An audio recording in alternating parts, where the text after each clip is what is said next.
The industry has turned it that way. I mean, as soon as they took death out of the home, it's just like they've made people afraid to have children with midwives and things like that. And I think that is part of the problem where we're not embracing what death really truly looks. Well, I think that became the modern way for a while, and now bringing back the old is the new modern way. I am giving people permission to engage in the participation of the care of their loved one at the end of death. And I think that's the most modern approach that we can give anything these days. So where do you think the fear is? Why is this such a taboo topic? Welcome to the Digital Legacy Podcast, where we talk about death and dying in the digital age. If you ever asked, how do I protect myself and those I love if something unexpected happened to me? You're in the right place. I'm your host, Nikki Weiss, and together we'll explore how to protect yourself in a world where both your physical and digital legacy leave a lasting impact.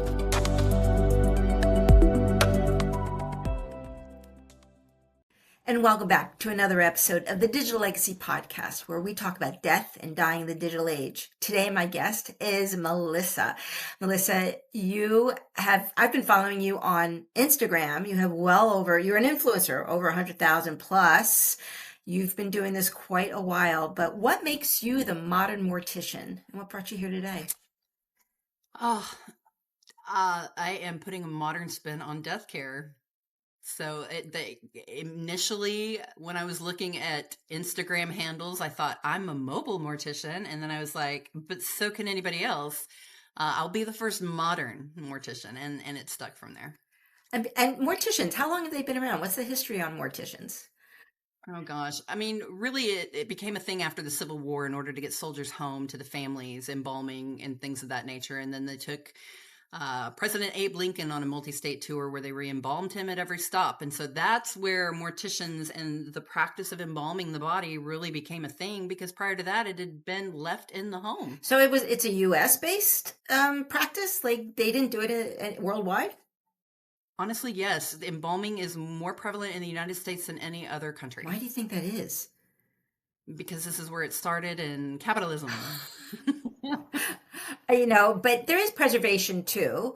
I mean, it does have a service, right? If you want to transport a body from one location to another. So, I mean, but whoever thought of like formaldehyde and the mixture and like any history on that? I'm just curious.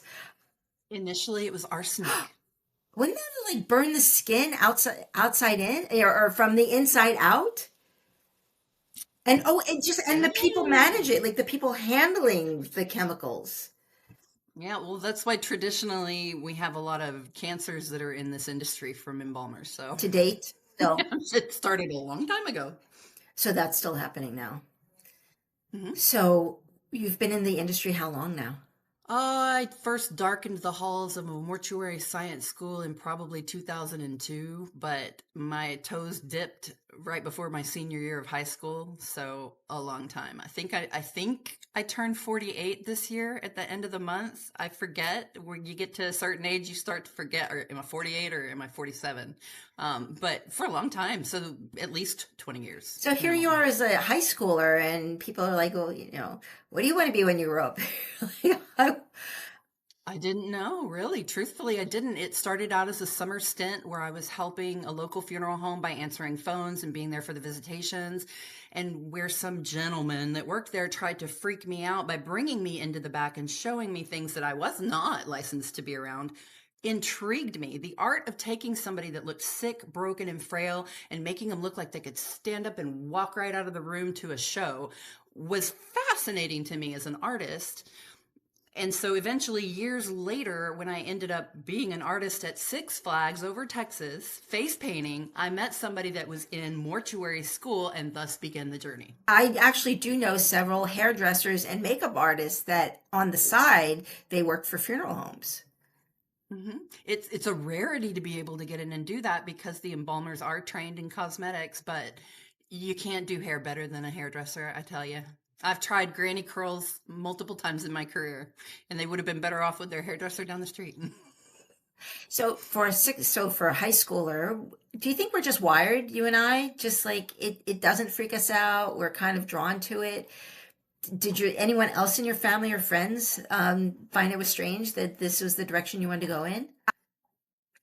I was always a little different, and I think that's the tism in me. But I was often tasked with caring for deceased pets in the family. I remember when I was old enough to drive and one of my mom's cats was failing, she wanted me to go to the vet and be with her for euthanasia and then take her out to my grandparents' house and bury her. I could not imagine passing my cat to somebody else to do that, but it was not up my mom's alley, but it was up mine. So I kind of became the person that took that on within the family. And then I don't think it was any surprise that I went to mortuary school. Well, it's interesting, you call yourself the modern mortician, but it really is like a throwback of the times because for centuries, people died at home. It was the family who cared for the dying and the dead, and the whatever service, ceremony, ritual that they had was always in the home. So to take it outside the home into a funeral home, embalming, like that's more of the modern mortician than what your practices are. No, no, I think that became the modern way for a while. And now bringing back the old is the new modern Oh, way. please share. I am giving people permission to engage in the participation of the care of their loved one at the end of death. That's been taken away from us, just like you said, when they took death out of the home, out of the parlor, in the home, and that room became the living room. So I'm giving people permission to engage and participate in the care of their person at the end of life. And I think that's the most modern approach that we can give anything these days. Oh my gosh. And then how the options, people's mindset around this, to know that, to be empowered and educated, to know that they don't necessarily have to make that call, or do they have to make the call? Let's look at a scenario. My mind's racing, so let me grab my brain here and say, I have a relative in hospice. We're starting to do our 5 wishes, which is that, advanced directive to say, what do you want at end of life? What would you recommend to somebody outside of calling the traditional funeral director? First step would be consider involving a death doula. They have different titles: end of life guide, death walker, death doula. Those people are trained in this end of life walk, basically, from managing hospice to managing care and feeding of the people that are caring for the dying loved one. A death doula will also sit bedside vigil so family can have a break, different things like that. And they can also help you talk through those advanced directives or different funerary plans and things of that nature. If a death doula isn't in the budget or something that people feel comfortable bringing in, places like me, individuals like myself that are educating online, people like yourself, immersing yourself in that content and understanding what the options are, because you don't want to be told by a funeral salesperson you can do package A or package B. You want to know that just because they don't offer water cremation, I can still get that if it resonates with me. Here's how we're going to do it. So having people educated on all the legal, moral, and ethical options that are available inside their state or just bordering it is the first step. And every state is different. So we're not offering legal advice here, but you and I were speaking about how there are some states, and I would also think it's very county specific or municipality specific, that they can actually bury their loved ones on their property. Yeah. So one of my big things is teaching people about green burial and home funerals, which ties into burying on your own property.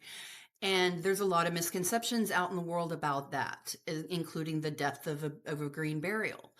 What I've done is on my website, I have every state now lined out with the green burial locations that are existing in that state. And then at the very end of these blog posts, I tell people, how can you get this in your area? Whether it's working with an existing cemetery or establishing it on your own property. And that gives people kind of a basis on where to start looking, like whether it's talking to people at the county, et cetera, and so forth, mapping out their land, seeing where they are to waterways, et cetera. Having that conversation, and then if they're wanting me to actually consult with them and do that work for them, then we take the next step. But a lot of what I do with the social media is just connecting people to the information to make the decision to take those steps on their own. I love some of your posts where you use like a stuffed animal or some sort of stuffed, lovable Yeah, it was like a stuffed animal. I think you had a bear one time or a dog, and then you Yeah, actually go through the process of like shrouding someone, mhm, and just to make it less scary. But yeah, people aren't really familiar with that I guess that process or that option. right. And like, I have it behind me here. What you see here is a shrouded, Halloween skeleton that is in a shroud so that I can take photos and I can share stories of real green burials that I've performed and had with these images that I'm creating that aren't, outing somebody's death plan or anything. But yeah, I'm able to express through images how people can do this, whether it's before a cremation or before a burial. What Yeah. states do you feel are the most burial friendly, green burial friendly right now? I think they all can be manipulated and worked around. So I will tell you, a lot of the laws have been put into place by corporate funeral entities, like the requirement to have this, that, or the other, refrigerate within 24 hours. The body is not going to suddenly turn purple and explode if you don't have them in the refrigerator or embalmed within 24 hours. It just doesn't work like that. So there are a lot of laws in place that are put there by the funeral industry to keep them in control. What I do is I go in there and I look at like the National Home Funeral Alliance, the Funeral Consumer Alliance, and I break it down for their area. Here's what you can be involved in and what you might need a funeral director for. And just to let people know that there are options out there to make it more natural. When we talk about Mhm. modern day funerals, what's your plan? Like, if you were to go tomorrow, could you care to share what your funeral might look like? My therapist has to ask me every 2 weeks, have you done your advance directive? Because that's just part of it. And I'm like, Wait, so you don't have no. your advance directive? No. I feel like you have to have money to have an advance directive, and I'm not at that part in my career No, yet. I'm you still can like like go doing on everything to little bit like by Five little. Wishes. They have free. Yeah, no, totally. Just you can download it. AARP, I think, has a free downloadable. I'll look into it. I'll send you the link, and I'll include Thank it in the you. But notes. Go ahead.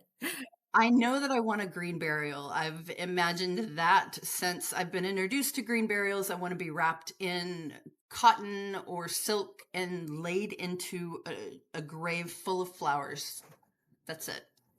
In what like in your local state, in somebody's backyard that you know, love, and trust. Well, if it happened now, it would be in the state that I'm in. I would elect for Herland Forest in Klickitat County.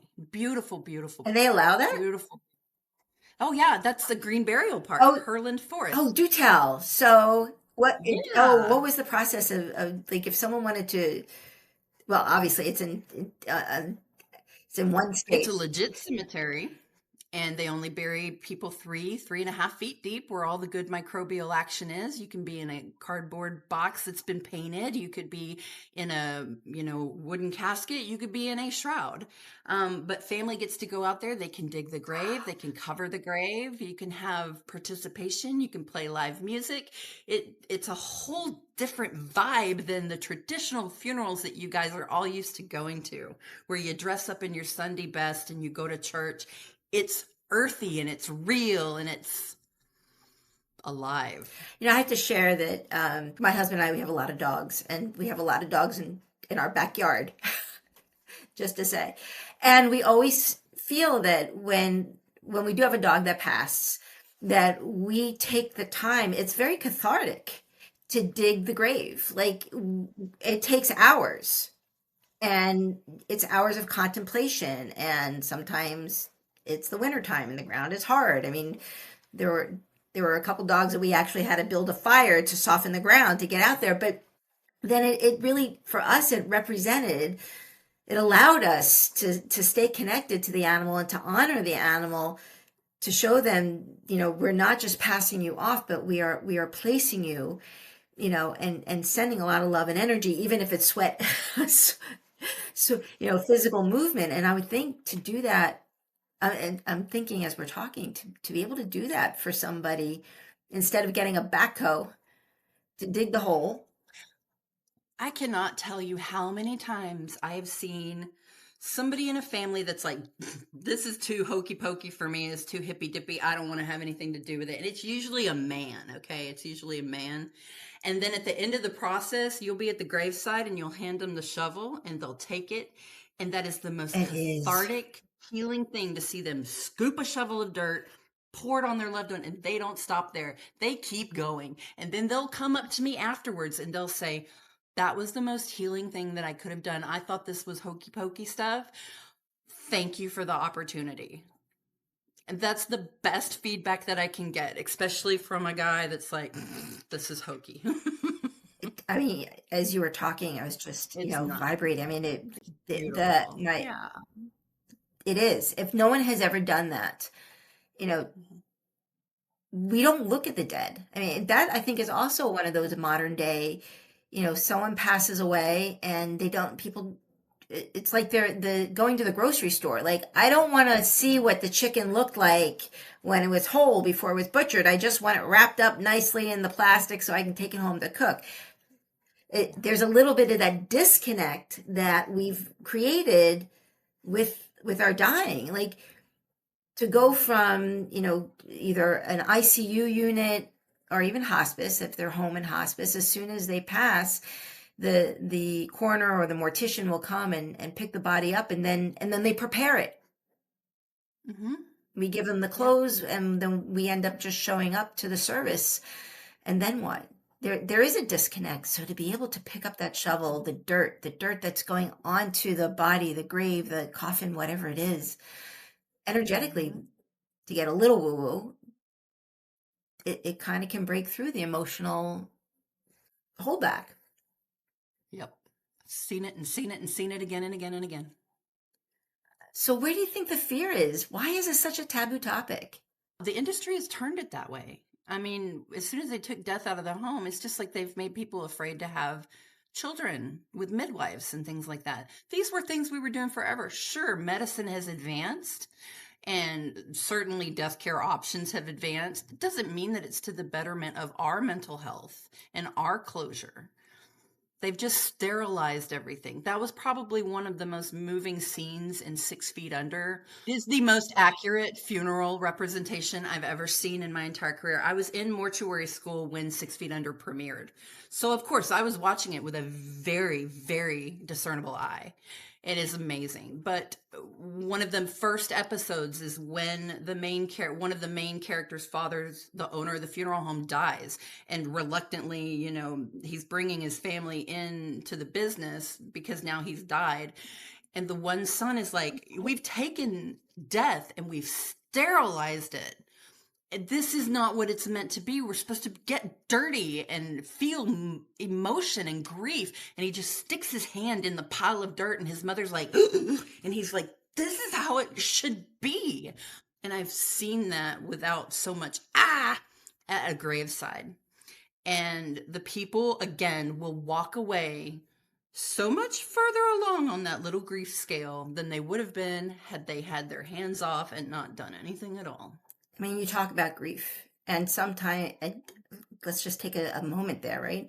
Because isn't that what the funeral is about? Is about to be able to share your grief or to go through the grieving process. I actually had an uncle who just recently passed away, and my cousin, they didn't have a funeral. He was cremated. No funeral, no celebration of life, no nothing of nothing. I think there was a financial concern there. But It happens a lot. But now what? How does someone move through that emotional process of letting go? This is where we as a society have to stop and pause. This is happening so often.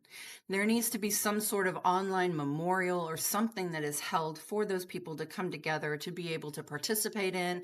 Like, we've got that in the industry right now. A young lady in the funeral industry died very unexpectedly from cancer. And it's like nobody's doing anything.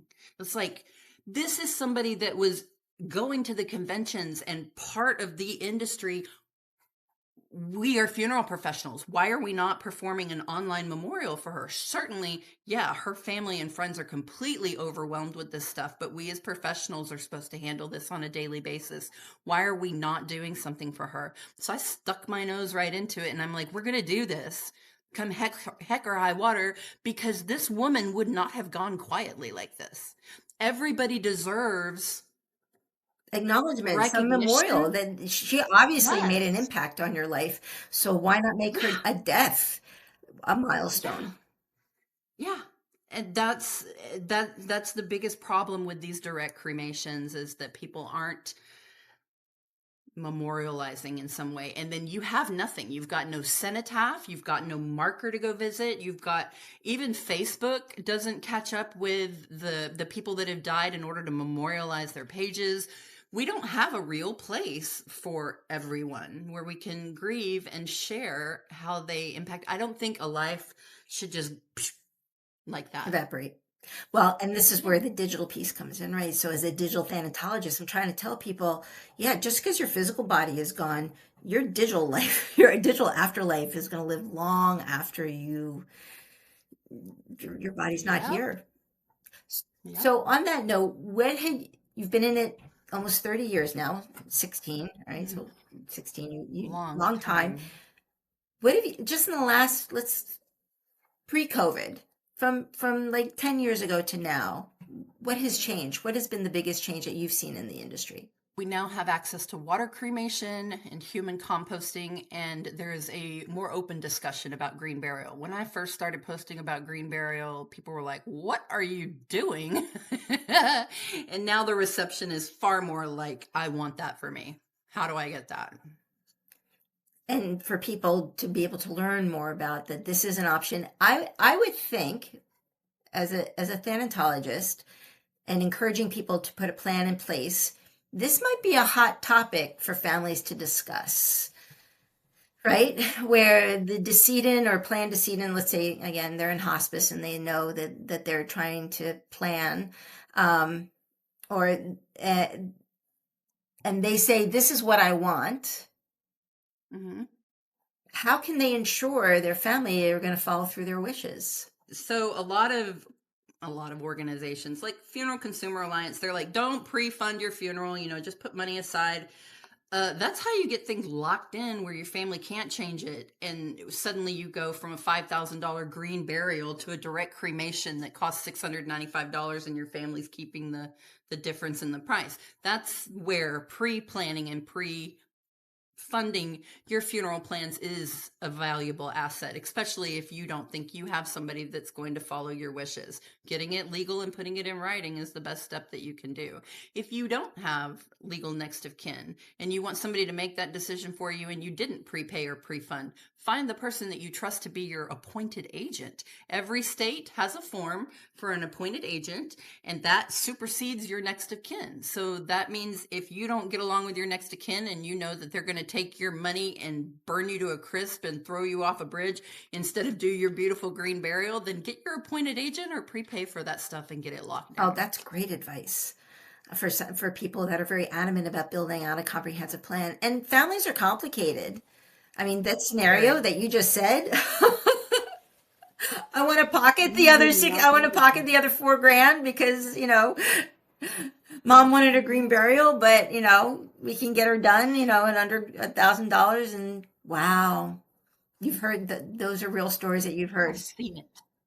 Yeah, I've seen it. You've seen it. It's Mhm. heartbreaking. Thankfully, they didn't turn a green burial into a cremation, but like fully embalmed services and things like that. You see people trying to sell full burial plots in cemeteries because somebody chose to get cremated and then didn't want to pay the, X number of dollars to open and close the grave for the burial of cremated remains. Like they make it very expensive to even bury cremated remains in property that you already own in existing cemeteries.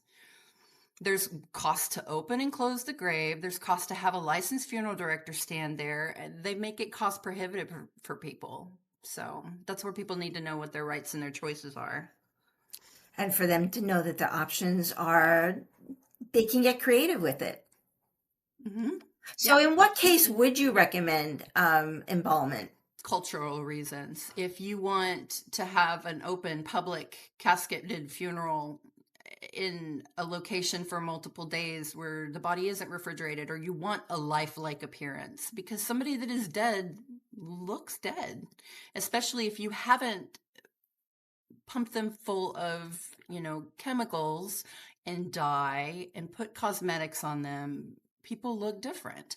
And I think that is part of the problem, where we're not, embracing what death really truly looks like. Not everybody is going to have a smile on their face when they're dying. Sometimes you've got to manipulate that a little bit and give people a relaxed look, but it doesn't take embalming fluid to do that. But again, I think embalming is cultural and a personal choice, but it is falling out of favor as people find out what the process entails and what they can do sans embalming. And so if you choose to do a green burial, 3 feet, it is, the process is 3 feet instead of 6 feet. You're only building the grave 3 feet. And then how long does it take for the body to decompose? It's going to depend on the soil saturation and the part of the country that it's in. So I can't really answer that one. They've got some green burial parks are in talks to reuse graves because it can break down the body that much. Personally, I don't want to share my grave with anybody. Get your own. But yeah, the cool thing about green burials and what I want my future park to be like is a conservation burial ground.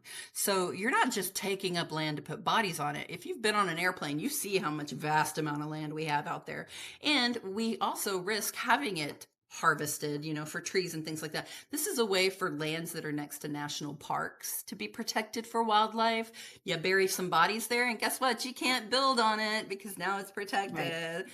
So my envision is like walking in a natural park, a national park, where you've got beautiful trails and you're just winding along, and then you just happen to see a flat flagstone marker in the corner with somebody's name on it. And great, they're protecting this land forever for whatever critters are running around. And yeah, there's a lot of life and give that can happen in the death care space. And I think as people get more educated on the green options, that this is going to be probably, I don't think it will ever beat out cremation, but it certainly will beat out embalming at some point. So the cost of if we compare the cost, right? So the embalming on a price tag today, it's December 2025. With the casket and your property and everything, anywhere from $8,000 to $15,000. Okay, full viewing, casket, property, well, all of that. And then you add the monument for a couple thousand more.